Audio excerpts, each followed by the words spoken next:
Hear me with my headphones on. Is that working? Can somebody verify that they can hear me with the headphones? Okay. So I'm getting yes that you can hear me. Okay, finally we have this going on. So thank you so much for joining the webinar today. I appreciate you being here.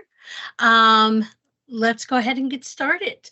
So today we're going to be doing the question clinic on health promotion and maintenance.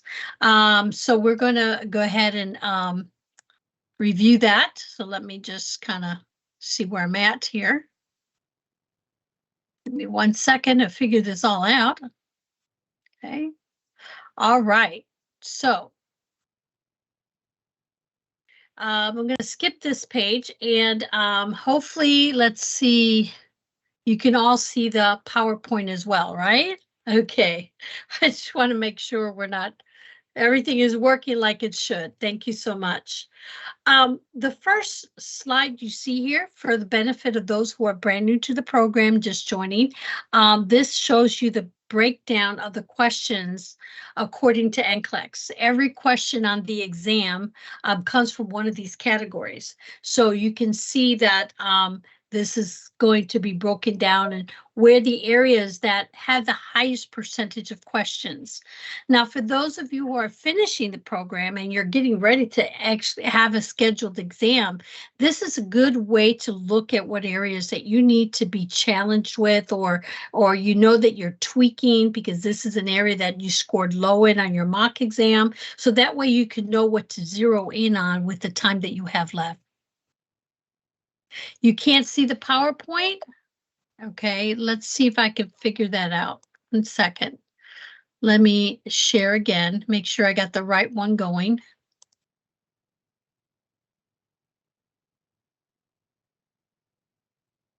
Okay. Is that, are you able to see the PowerPoint now?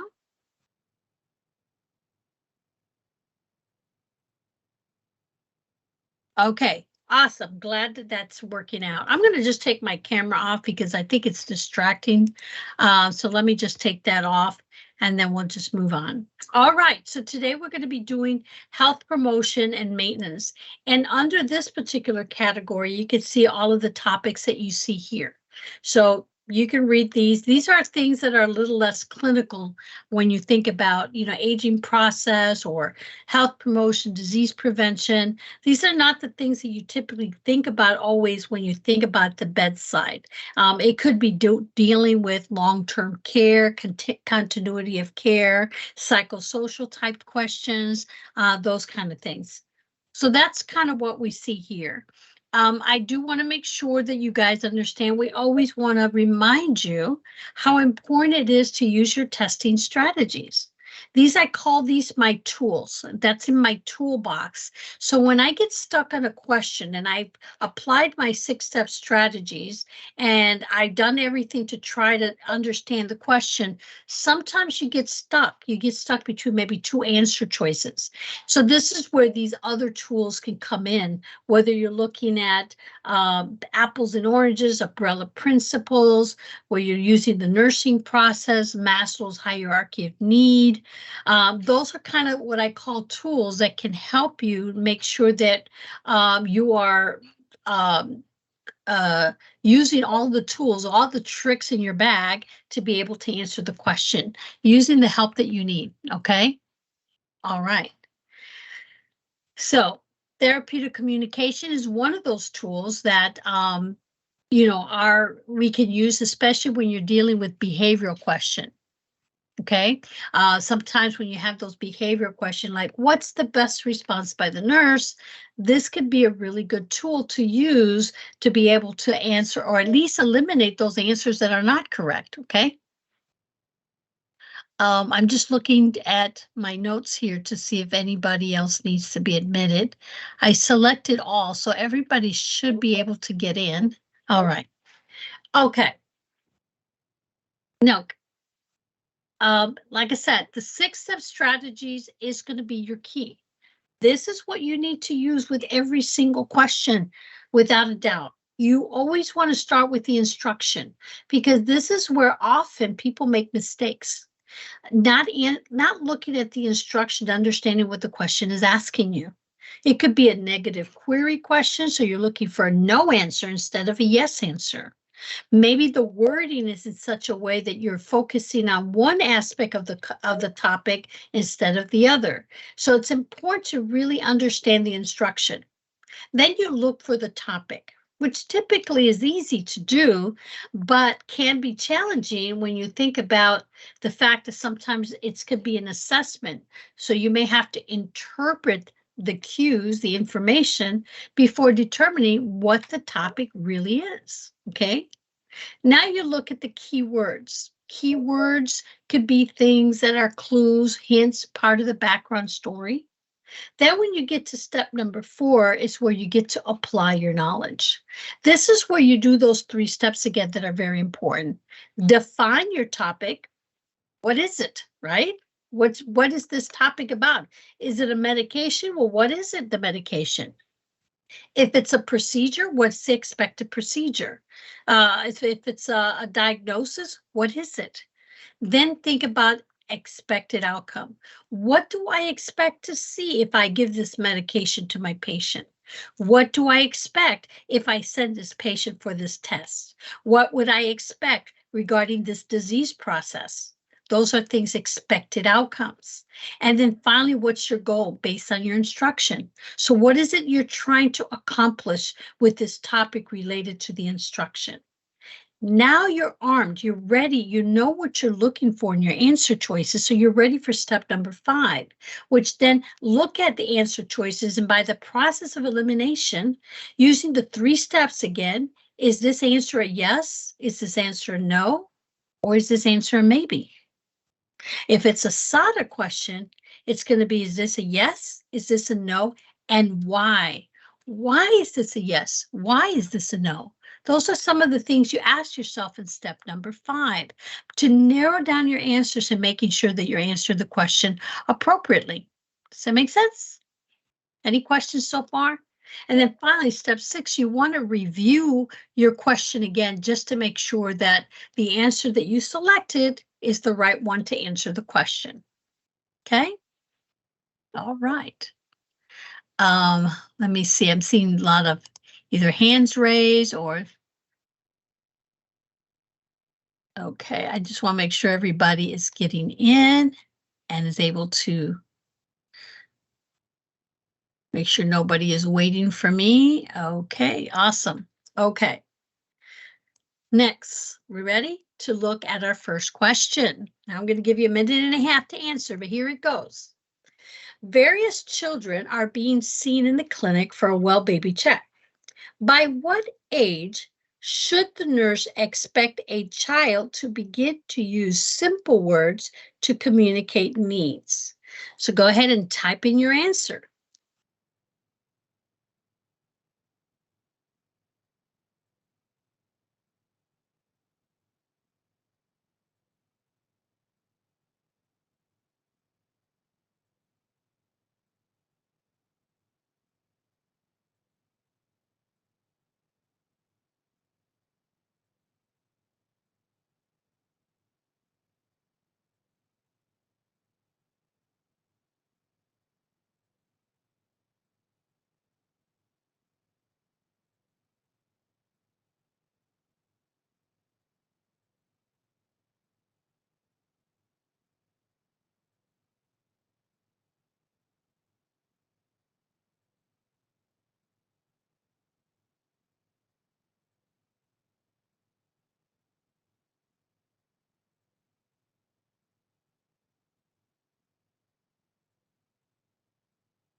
For those of you who are just joining in, I apologize for you waiting in the lobby as long as you did. Typically, my administrative assistant helps me out with this, and I didn't realize she wasn't available, so I didn't check you in. So my apologies for making you wait so long, but you haven't missed anything. This is the very first question that we're doing, so you haven't missed any of the webinar. You just missed the introduction only, okay? So again, I apologize for that delay in getting you guys in entering the program. So I'm going to extend the time for this question another minute for the benefit of those who are just now joining us. So here's the question again. Various children are being seen in the clinic for a well baby check. By what age should the nurse expect a child to begin to use simple words to communicate needs? Okay.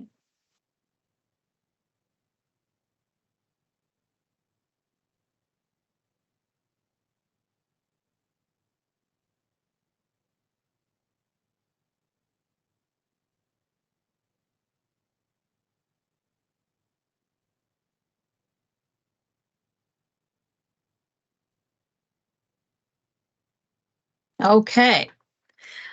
So what is the answer? So for many of you, the answer is, hold on one second, let me get this out of the way. A lot of you selected number one. Okay, so let's talk about number one real quick. Number one, ages 1 to 2 years of age, uses some or one or two word questions where like they may say things like kitty or bye-bye, or start putting two words together to make, words to put into one or two word sentences. I wouldn't even call them sentences as they would be phrases. Okay. Where when we look at number two, 2 to 3 years old, I think most of you probably realize at this point, they're already using 2 to 3 words and they're putting phrases together at this point. Where 6 to 9 month old child is not really making words that make sense. They're making more sounds, noises, and looking at facial expressions. But when you get to the age 9 to 12 months old, the child has one or more two words, like they may say things like dog or dada or mama. That would be the correct answer to this question. The key word in this question, begins, thus eliminating the older age group, okay? So even though a lot of you selected number one, because typically that's when you hear children talking more, the truth here is that they are starting or beginning at 9 to 12 months using a one word. So that's what makes this question the correct answer, okay? All right. Now, just FYI, for those of you who are looking for additional resources on things like developmental stages or understanding about vaccinations for children, when you get to that area in pediatrics, a really good place for resources is CDC. If you go to the CDC website, cdc.com, they have loads of great resource information. It's a great source of truth to look at things like if you're looking for developmental stages, what would be appropriate and what would be inappropriate, things like that. So these are things that you can consider as an additional resource if you're interested in doing that. Okay. All right. Next question. The nurse is reviewing the medication list of client with Meniere's disease. Which medication was likely prescribed for treating the client's vertigo?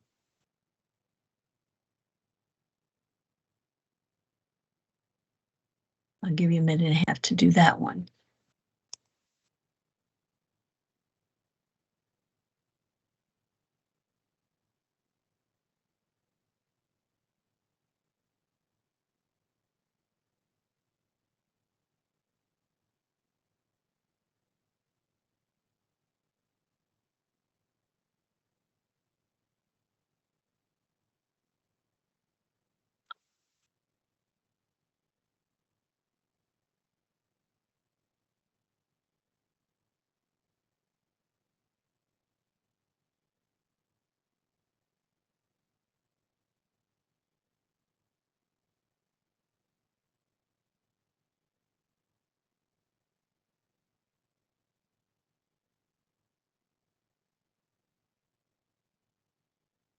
All right, we still have people just joining the program right now, being admitted. This is question number 2 for those of you who had just arrived. Okay, let's see how you guys doing with this question. All right, so this one might be a little bit more obvious to you guys when we're looking at this question. The nurse is reviewing the medication list for the clients with Meniere's disease. Which medication was likely prescribed by treating the client's vertigo? Well, I think a majority of you were able to accurately say it was meclizine, and you would be correct. Meclizine is the correct answer to this question. But what is meclizine? Meclizine, if you were organizing your meds in your pharmacology study guide, which everyone should be doing by now, anytime you come across a new medication, whether it's in your Nurse Achieve modules, doing a video at work, or even here in Question Clinic, you should be adding this to your pharmacology study guide.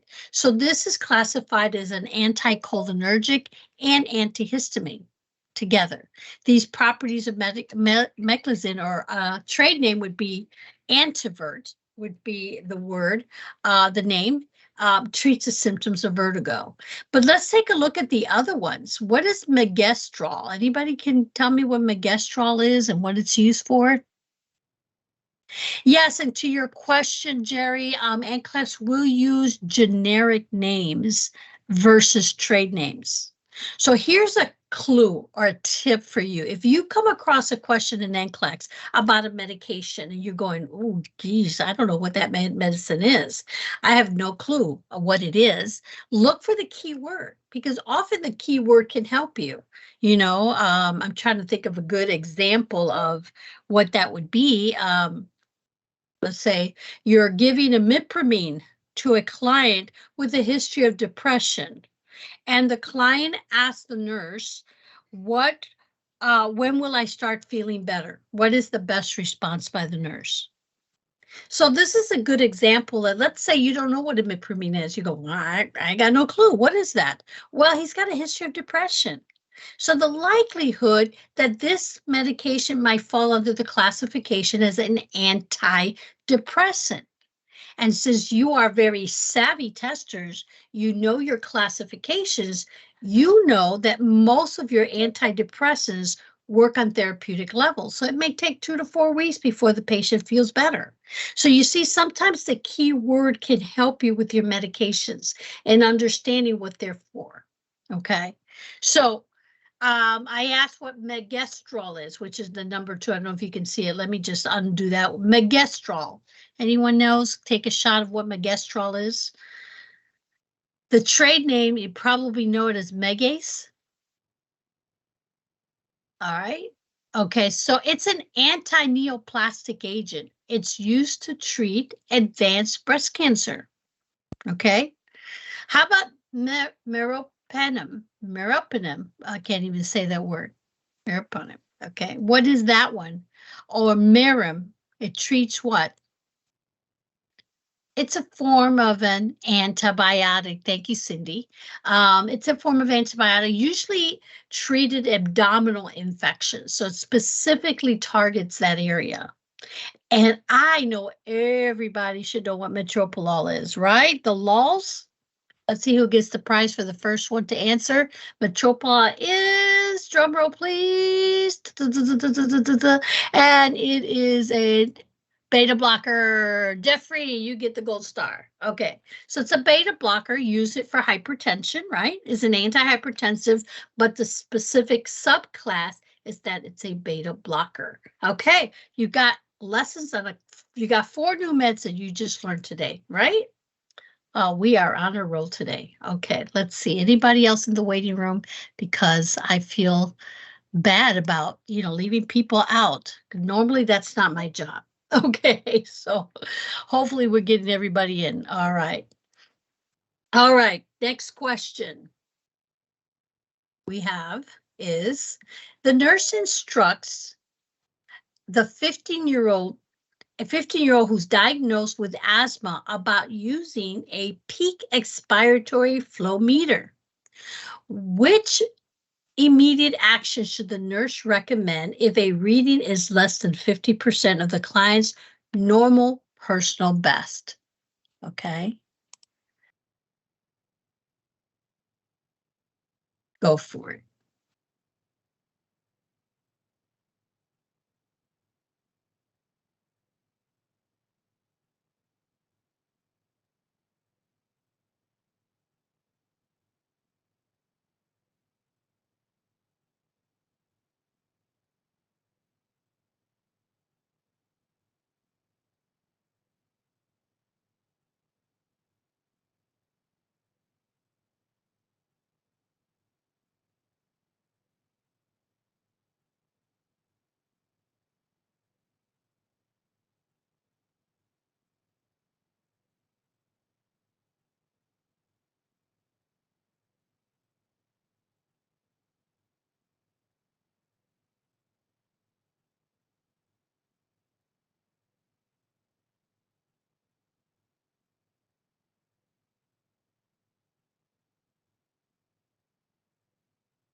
All righty. Are we ready for this question? It says, the nurse instructs the 50-year-old diagnosed with asthma about using a peak expiratory flow meter. Which immediate action should the nurse recommend if a reading is less than 50% of the client's normal personal best? All right. And so the majority of you got, a lot of you selected number one, and said go to the emergency department. If you're not familiar with expiratory flow meters, that would make sense because 50% just kind of like, that doesn't sound good, does it? Okay. But it's not the correct answer. Okay. Usually it's we know we're not gonna telephone the healthcare provider. And then nebulizers, what's wrong with nebulizers? Nebulizers are long-term. They're not immediate acting medications. So that makes it a little bit, doesn't seem right, doesn't it? Because regardless, 50% of the lesser client's best sounds like it's something that needs to be treated urgently, right? So it's either go to the emergency or use as needed inhaler medication immediately. It's one of those two. We know this patient needs to be treated. So the correct answer here actually is number 4. A peak flow less than 50% of personal best indicates respiratory distress and immediate intervention is needed. They may still need to go to the emergency room. However, you don't want to wait to then calling 911 or waiting to get to them. A lot of times you can treat them immediately by giving them their inhalers, their short-acting bronchodilators. So, because I know this is not a very popular topic, let's go over what peak inhalers do. So here's a quick review for you. So asthma action plan has 3 zones. So you have the green zone, which is usually between 80 to 100%. Obviously, that sounds pretty good. That's usually normal asthma patients can be from 80 to 100. Now, when they get into the yellow zone, their asthma is getting worse and maybe poorly controlled. That's when you see the peak flow between 50 and 80 at their personal best. So it means that, yeah, they're not doing as well as they should be. They may need some treatment right now. This is where you want to immediately get them to take their inhalers, to take their medications. They may even need bronchodilators. They may need steroids, whatever it is that they're having some trouble with it.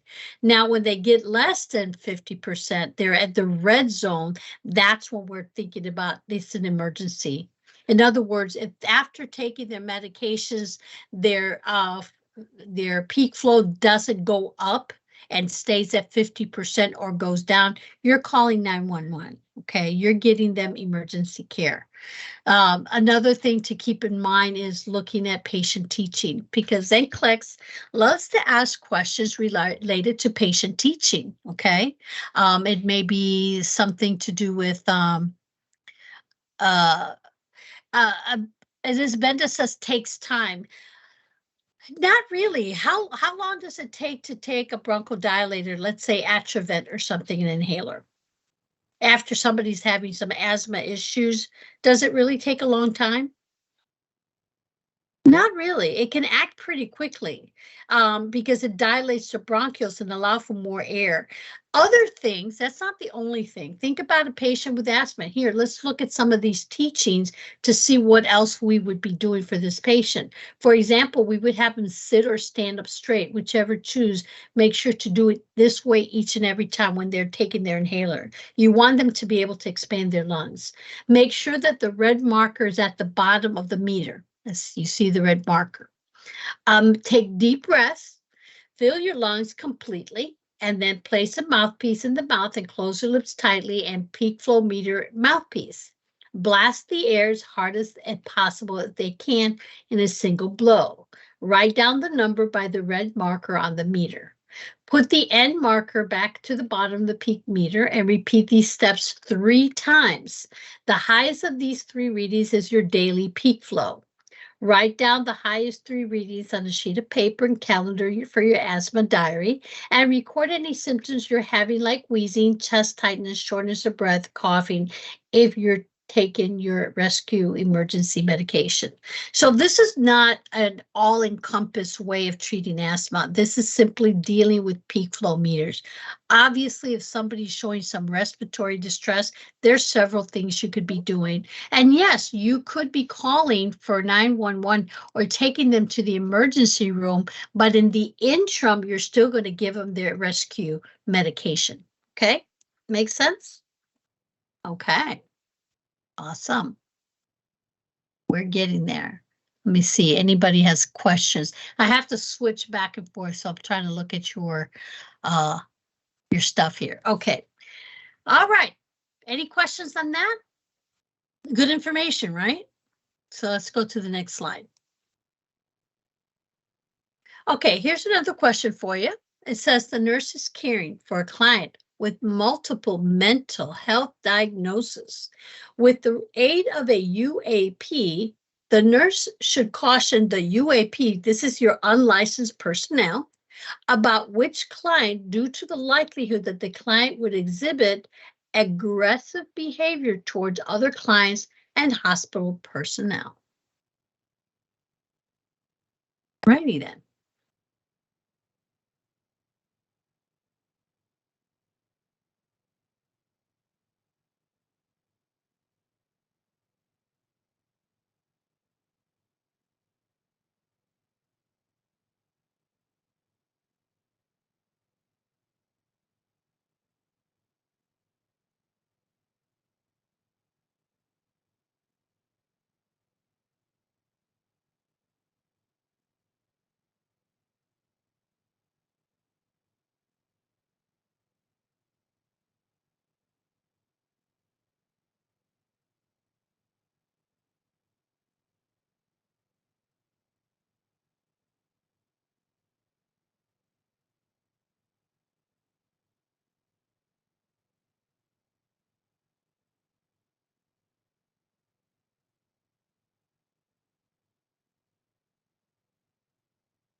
All right, let's take a look at this question. It says, the nurse is caring for clients with multiple mental health diagnoses with the aid of a UAP.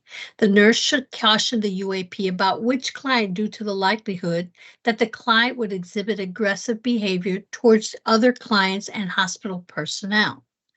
So let's take a look at number one. Okay, remember when we're looking at our 6 steps, we look at the instruction. It's looking for which client exhibits aggressive behavior. That's really the same thing as our topic. We're looking for mental health diagnosis. Okay, so number one, a client diagnosed with major depressive disorder. I don't think anybody's really selected that one. If there was, if it's only a few of you, but it doesn't make sense that this person may be aggressive.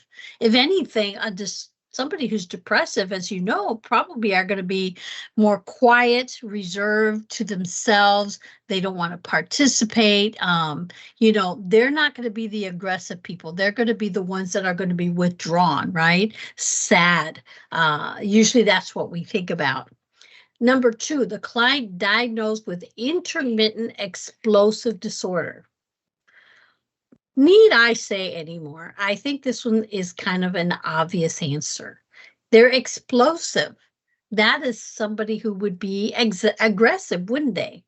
They exhibit aggressive behavior, meaning that they're the kind of people that they have anger issues, that they burst out very angrily, aggressively.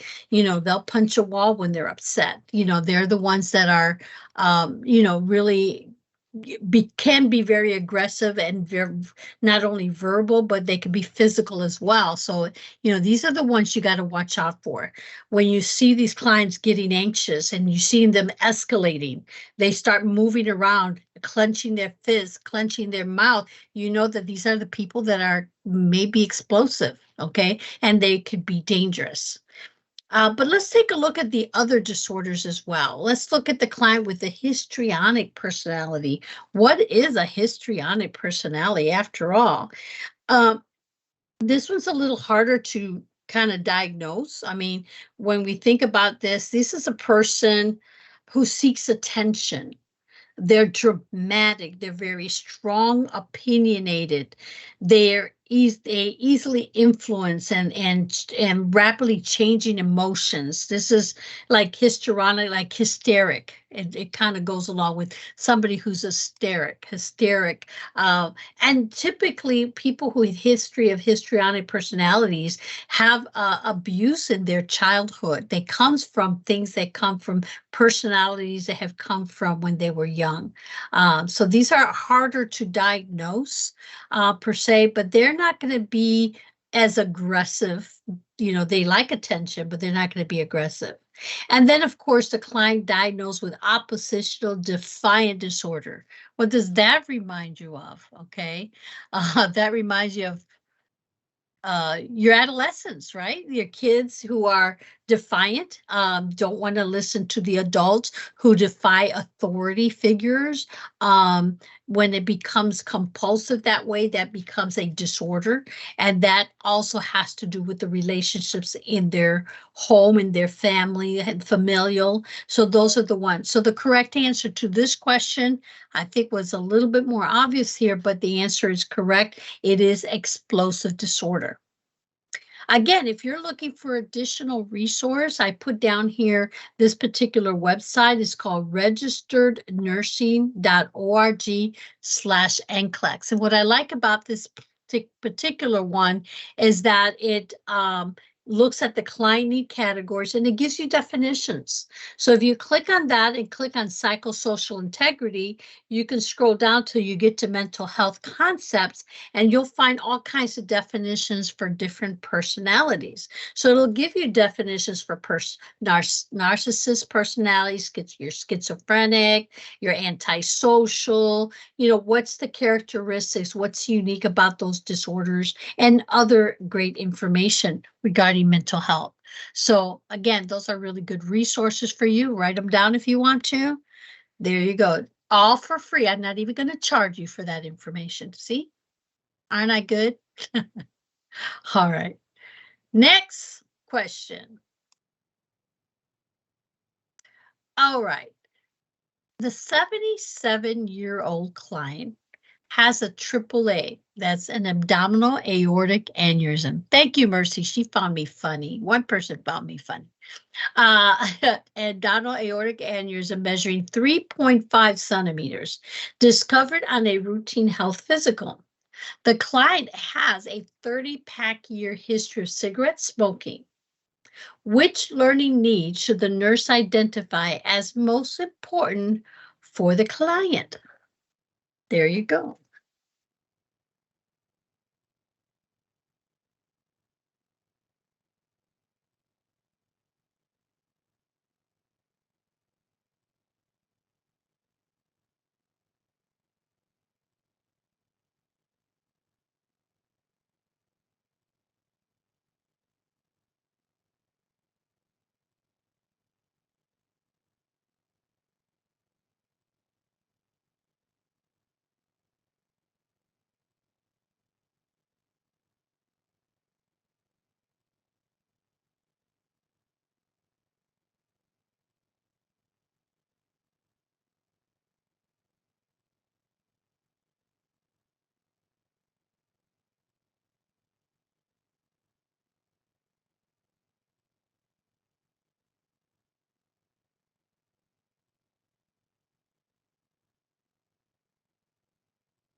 All right, time's up. Let's take a look. The 77-year-old client with a AAA measuring 3.5 centimeter discovered on a routine health physical. The client has a 30-pack year history of cigarette smoking. Which learning need should the nurse identify as most important for this client? All right, this is going to be fun. You know why? Because we're going to really use our 6-step strategy and see how effective this really is. Okay. So let's start with thinking about, look at your notes here. Let's start with the instruction. What is this question asking us? It's saying which learning need should the nurse identify is most important. Regarding what? Regarding a patient with an abdominal aortic aneurysm. The key word is it's 3 centimeters big, right? That's what it measures. Okay. So now in step number 4, we need to start with our definition. So who can give me a definition of what an abdominal aortic aneurysm is? Let's see, who's going to be first here? What is a AAA?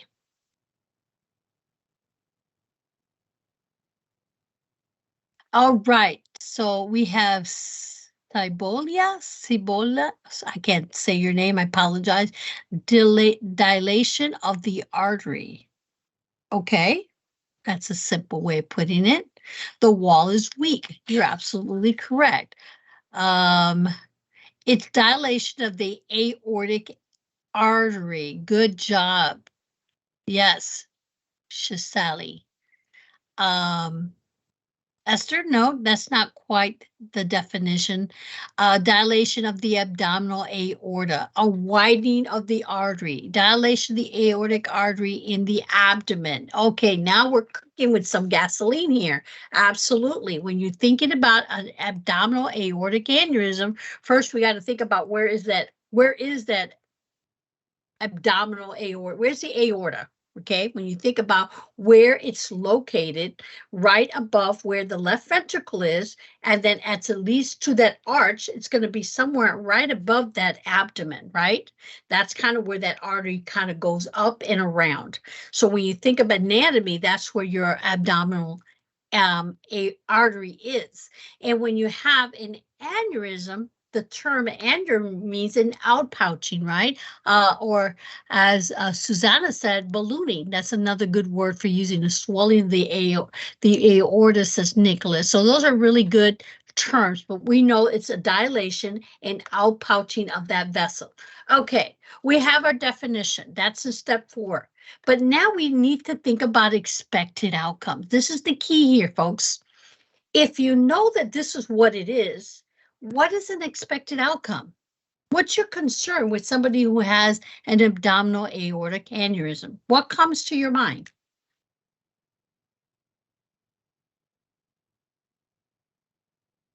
Brenda, rupture. Yes, ebola, rupture. Yes, that is my concern. That the expected outcome is this aneurysm gets big enough that it can rupture. And if it does, bye-bye patient, right? Very few patients survive a rupture aneurysm unless they're in the hospital and close to an OR, right? That they can take them to surgery and fix it. But that is very lethal to have a rupture aortic aneurysm. They'll bleed to death. And so what is my goal? Remember the 3 things in step 4, my definition, expected outcome, my goal. My goal is to prevent this patient from rupturing his aortic aneurysm. So that also leads me to think about what are some of the risk factors that would lead someone, and what would be the top risk factor for someone with aortic aneurysm? What would I want to keep in mind? And Mansour says 50% mortality. I believe you. Yes, it's quite high.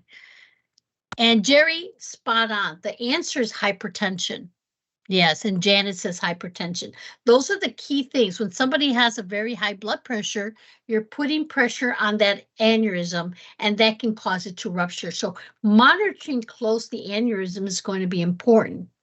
But finally, the goal is what would cause an aneurysm to rupture? Look at the size. Remember, let's not forget the key word. It's only 3.5 centimeters. Is that big? Is that small? Is that in between? What do we think of with a 3.5? What's normal? Well, normal is none, but if we had to pick something, what would be the normal one?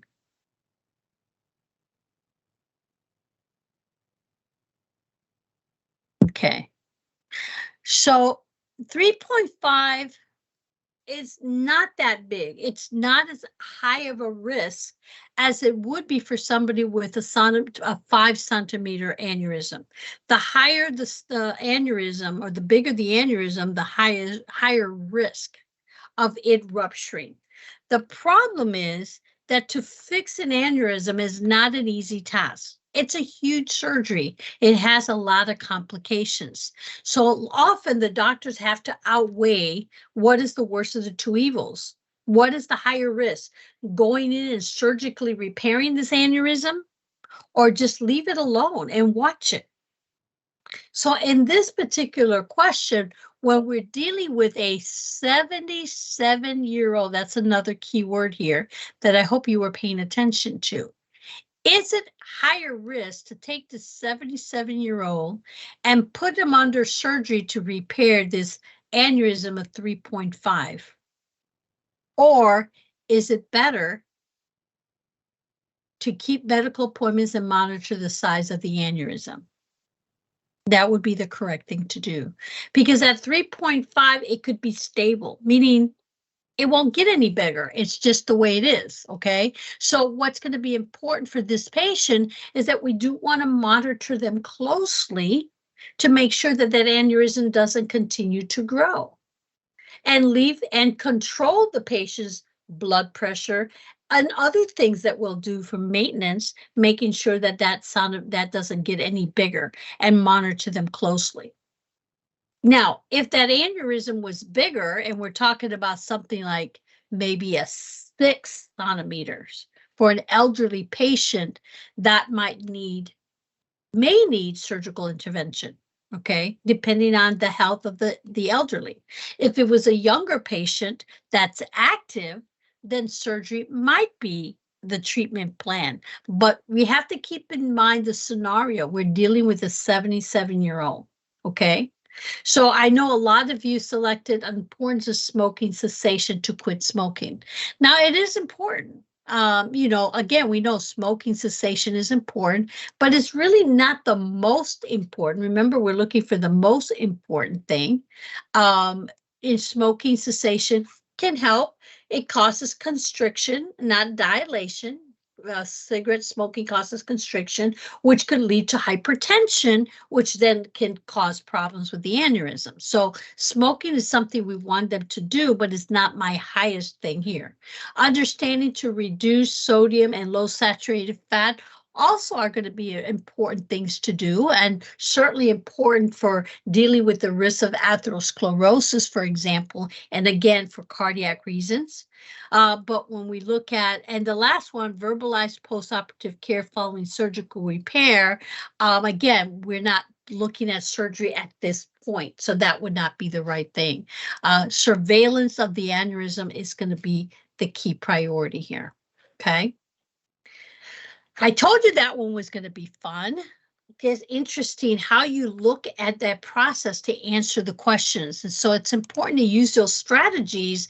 Think about the topic, expected outcome, and goal, and that's going to really help you find out the answers, to look and narrow it down. Okay.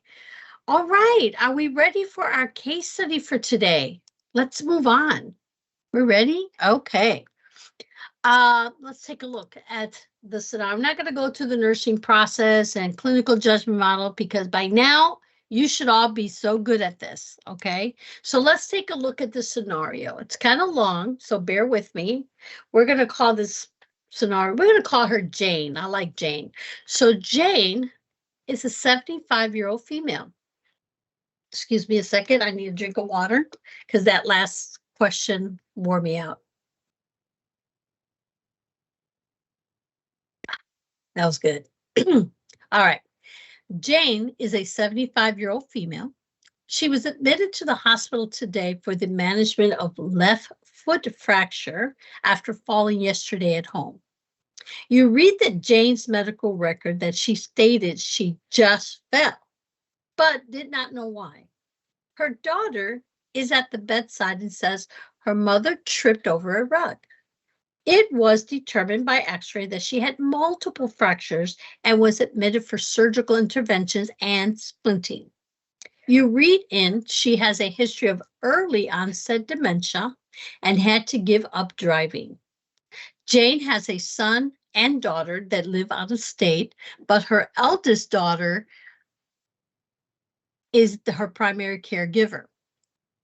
She has lived with this daughter since her husband passed away 4 years ago. Her daughter, who is divorced, works from home and has 3 children under the age of 8. On assessment, Jane responds to verbal stimuli, oriented to person, place, and time, and situation. The speech is clear, does not answer all questions appropriately, and is slow to answer. Her skin is pale, warm, and dry to touch. Capillary refills are less than 3, and she's got normal S1, S2. Peripheral pulses are palpable, +2, and she has mild edema on the left foot. Her respiratory rate is regular and unlabored. No airway obstruction is visible. Lung sounds are clear in all lobes, and she can move all extremities, has equal grip bilaterally. She reports pain to the left foot and rates it 5 out of 10. Her abdomen is soft and non-distended with normal bowel sounds in all quadrants. No urine output is noted at this time, and she denies dysuria or polyuria. Her skin is warm and dry to touch with mild tenting. Dry mucous membranes, no lacerations noted. The patient appears to have poor personal hygiene, strong body odor, halitosis, and matted hair. She has a past medical history that includes early onset dementia, UTI, atrial fibrillation, depression, and diabetes too. All right, it's kind of a long scenario, but let's take a look here. Okay, our question. Now, these are the labs that are pending. Here are some medications that were ordered for her. Normal saline at 80 mLs per hour. She can have Dilaudid, 1 milligram IV push every 3 hours PRN for pain greater than 6. And for pain less than 7, she can get Orphamev, 1,000 milligrams IV Q6 hours. The doctor ordered EKG stat, NPO, x-ray of left lower extremity, and blood glucose checks every 4 hours and PRN. Okay. Now, the question being asked, our very first question for this, is they want us to highlight which assessment findings require follow-up by the nurse. If you were on the NCLEX exam at this point, you would be writing down the cues. What are the cues? Those are the things that they want you to highlight here. What are the things that stand out? So let's go through this, and I know it's going to be a lot of you, so I'm just going to take whoever comes up first, but I'm going to go through each line and you tell me, yes, you want it highlighted, okay, or no. Or just say yes. If you want to highlight it, yes. If no, then I mean, you don't have to say anything. So let's start with on assessment, J responds to verbal or stimuli, orientation to person, place, time, and situation. Okay, that sounds normal, so we're not going to highlight that. Speech is clear, does not answer all questions appropriately, and is slow to answer. What do you think? Yes or no? Should we highlight that? Okay. So I guess some of you are saying, yeah, let's do that. Okay. And she's slow to answer. Okay. Because that's not normal. Okay. Her skin is pale, warm, and dry to touch. What do you think? Okay. Capillary refill is less than 3, which is okay, right? Normal, S1, S2. Peripheral pulses are palpable. That's good. And she has mild edema on her left foot. Should I keep going? Okay. Her respiratory rate is regular and unlabored. No airway obstruction is visible. Lung sounds are clear in all lobes. She can move all extremities, has equal grip bilaterally. So far, so good, right? She reports pain to the left foot rated 5 out of 10. Okay, a lot of you said yes. Her abdomen is soft, non-distended with normal bowel sounds in all quadrants. No urine output is noted at this time, and she denies dysuria, polyuria, right? Her skin is warm and dry to touch with mild tenting, dry mucous membranes. So far, so good. What do you think there?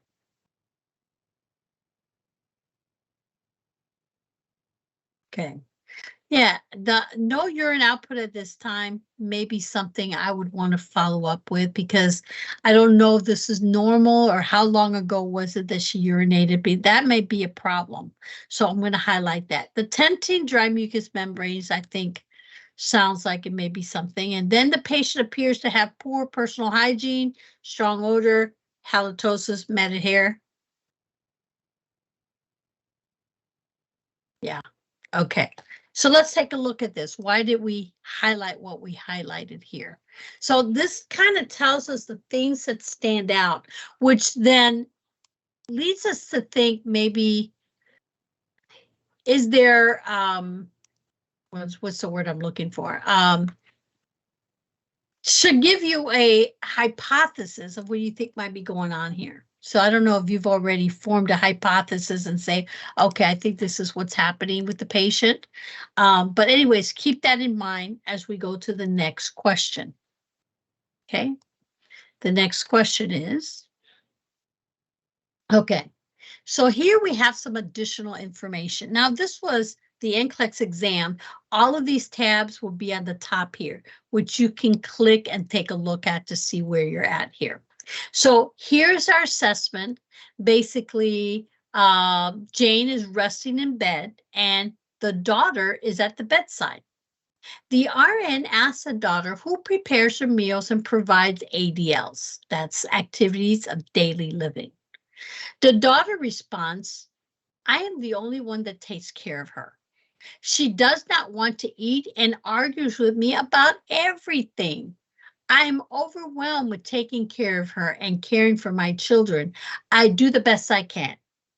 Okay, so that's what, I'm sorry, I'm having trouble with the chat box. All of a sudden disappeared and I cannot see anybody's comments all of a sudden. That's going to be a problem. I can't see what you guys are saying. All right, let's give it a minute to see if it resets. All right, here are your vital signs. The temperature is 98.6. Okay, so far so good. I wouldn't write that down, but I would write down the heart rate of 102, the respiration, and definitely this blood pressure. This could be a problem. Blood pressure 96/57. I'm not going to worry about the SpO2. It's within normal, 97 room air. Now, the x-ray results reveal multiple fractures, and she's admitted for surgical intervention and splinting, which we already knew in the beginning with the scenario. Now we have labs. Take a look at her labs. WBCs, hemoglobin, hematocrit, platelets.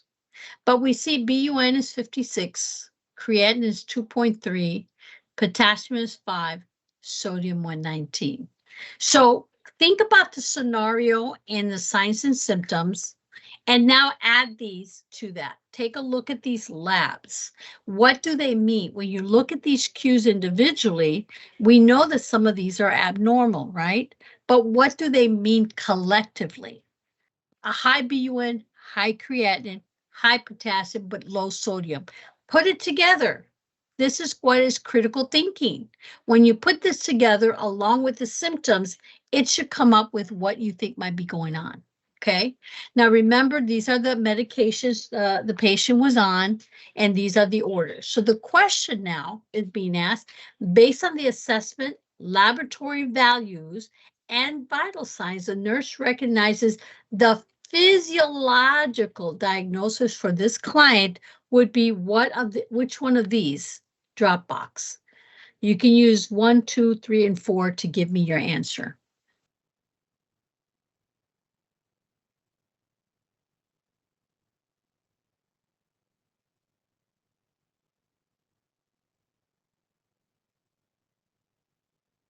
What do you think? 1, UTI. You think it's a 2, anemia? You think 3, dehydration? Or do you think 4 is failure to thrive? What are your thoughts?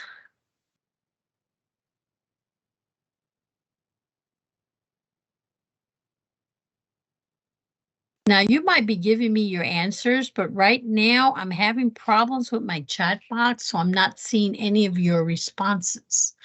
So I don't know what to make of it. Okay, so I apologize for that it's not allowing me to see your responses at this moment. Not good. Okay, I'm resetting it to see if that makes a difference. Okay, while it's resetting, let's go ahead and take a look. I'm assuming that you guys had the right answer to this question. At least I hope so. Okay, ready? The drum roll. The answer is dehydration. So if that's what you were thinking, good job. What were the clues? Okay. Well, the fact that she had, if we go back to the previous, and remember in the NCLEX, you will always have access to this actual scenario, okay? But remember that she had poor turgor, tenting of the skin. Those were all indication of dryness. Poor urine output was another one collectively. And now look at the labs. Her sodium is very low, along with everything high, means that she's dehydrated. Everything is concentrated. It's not that she has poor kidneys, although she's heading that way. But the fact that her sodium was so low definitely shows us that there is severe dehydration in this patient at this point. Okay, that's a physiological response. But let's take a look at the next question. Now, in addition, we're going to choose from the selection below and drag the correct option to complete the sentence. So based on the assessment data, the nurse recognizes blank one of these as the psychosocial diagnosis for this client. So now we're looking for the psychosocial response. What are we thinking here? Okay. Let me see if I'm able to see. See, it's spinning. It's not letting me see your answers in the chat box. Doggone it. Okay. Okay. So when you're thinking about psychosocial, think about what's going on with this patient. What are some of the clues, data that you see that would give you some indication that there's something going on psychologically? Do you think it's failure to thrive? Okay, that doesn't seem to fit the scenario. Think about failure to thrive are things that are dealing with, they're not developing like they should, especially with like an infant or a child. That's when we think about acute depression. There's nothing indicating that the patient's depressed. She may have problems with her speech, but there's no specifics for that. How about impaired cognition? Yeah, there is some impaired cognition. We do know that she's got early onset dementia. But the correct answer here is elder abuse. Now, abuse could be a very loose term. In this case, I don't think that the daughter, in this case is the caregiver, is abusing the mother. But what she may be doing is neglecting her mother. So neglect is still considered an abuse. So it's not a physical abuse per se, but the fact that she's being neglected. And she admits here, as we can read, that she is doing the best she can, that she feels overwhelmed. The fact that the mother has poor hygiene. Apparently she's not being taken care of as far as giving baths, washing her hair, that sort of thing. And the other one of the neglect was the fact that the story doesn't seem to jive. She's got multiple fractures, but the story was that she tripped over a rug, may not fit the reason. So there's enough reason or clues here that she may be neglected and be abused in that sense, although we can't be sure. We don't have any definite, that's just our assumption. That's just our nursing idea. I'm sorry, I'm still not able to see the chat and see what your comments are. Let's go to the next question. And this is going to be hard because I can't see your answers. I'm so sorry this thing is acting up. All right, so let's take a look here on the left. Jane, again, the scenario hasn't changed. And we see the vitals where they're at. By the way, the blood pressure being low was another indicator of dehydration, which should have come up. So all this on the left seems to be the same. So the question is being asked, the boxes to indicate which nursing actions are appropriate or inappropriate when caring for a patient suffering from neglect, which is what we thought, okay?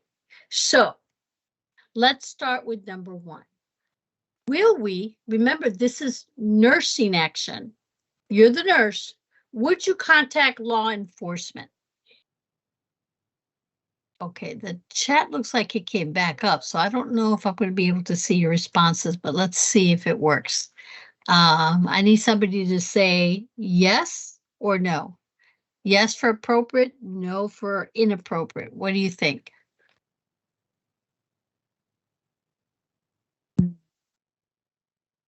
Yeah, it's doesn't look like it's working. Hi, God help me.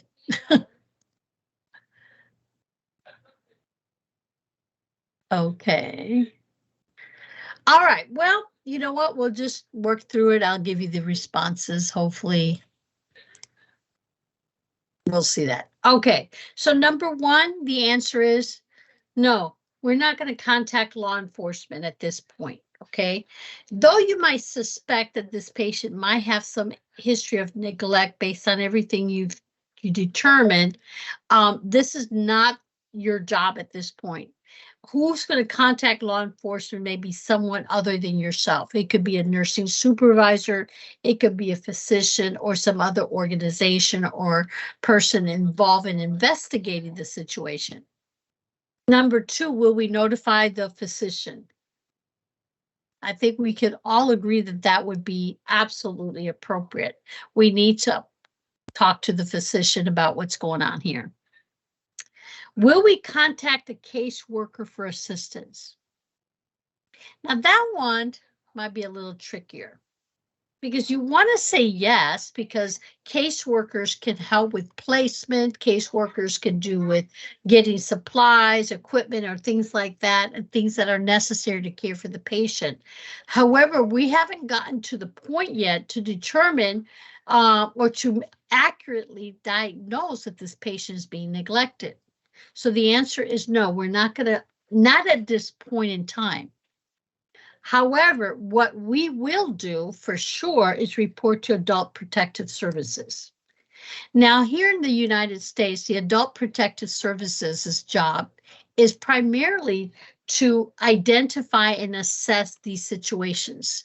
So the protocol, whether you're working in the emergency room or maybe you're working as a home health nurse, you're going to report these things to your agency, to your supervisor, and they may be the ones contacting the Adult Protective Services, but it's going to be their job to investigate, to assess, and notify the appropriate people, even the law enforcement if necessary, okay? It's not going to be your role. Your role is to identify, assess, and provide the information objectively, because the last thing we want to do is to be able to falsely accuse somebody of some kind of abuse when there could be other explanations to the situation, okay? The last one, do we want to arrange for immediate transfer to long-term facility? No, at this point, no. This doesn't mean that this is what she needs.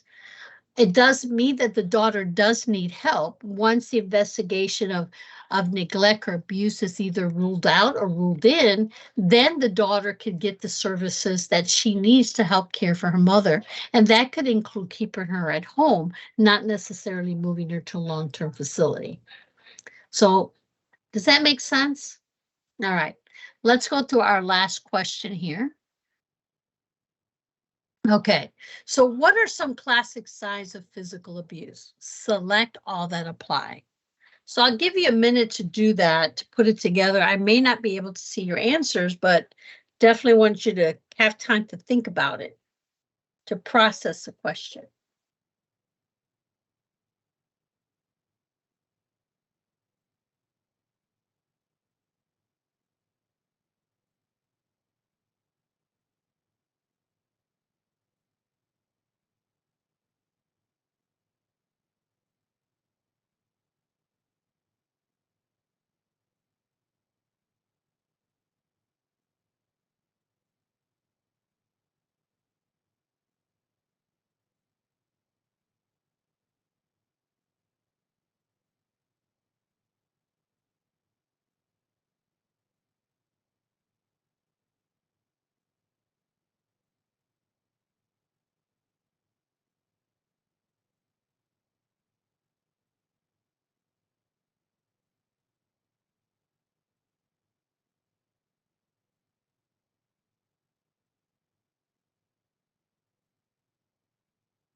Oh, all right, let's take a look at these answers right now, okay? Like I said, I'm not able to necessarily see your answers, but what classic signs of physical abuse? Select all that apply. So, number one, untreated or infected pressure ulcers, sacral area. Now, remember the difference between physical abuse and neglect. Okay, so we're not talking about neglect, which is what I think this may be indicating. Maybe neglect when you're untreated, not taking care, not changing somebody's diaper, those kind of things may be are things that we would see with neglect, but not necessarily physical abuse. So that would be a no. Injuries inconsistent with story.